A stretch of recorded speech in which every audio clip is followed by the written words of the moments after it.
বন্ধুরা দেখো, আজকে আমি বানাবো মটন। তাই আলুগুলো লাল লাল করে ভেজে নিয়েছি। দেখো তোমরা, আলুটা তো হয়ে গেছে, তাই তোমাদেরকে একটু দেখায় মনে করলাম শেয়ার করি বন্ধুদের সঙ্গে। এই যে মটন আমি রেখে বানিয়ে এর মধ্যে পেঁয়াজ বাটা, আদা বাটা, রসুন বাটার আস্তে আস্তে পেঁয়াজও কেটে দিয়েছি। সব কিছু মশলা দিয়ে দই টই দিয়ে আমি আধা ঘন্টা ধরে ম্যাগনেট করে রেখে দিয়েছি। এরপরে আলুটা তুলে নেব, পরে আমি আরও তোমাদেরকে দেখাবো। তোমরা দিল থাম কে बैठो দোস্ত। দেখো বন্ধুরা, পেঁয়াজগুলো একটু নেড়ে চেড়ে নিয়েছি।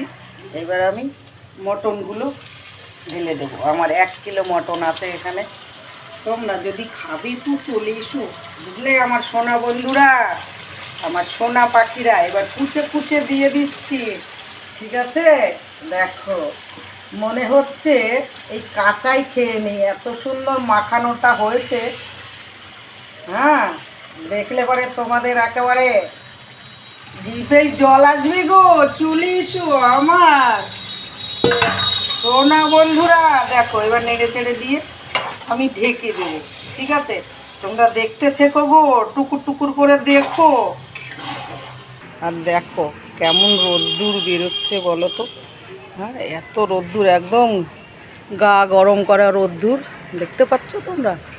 তা তোমাদের কেমন লাগলো বলো। ঘরের এখান থেকে সব কিছু দেখিয়ে দিই তোমাদেরকে, তাই না বন্ধুরা? কেমন আছো তোমরা? কে কোথায় আছো চলে এসো।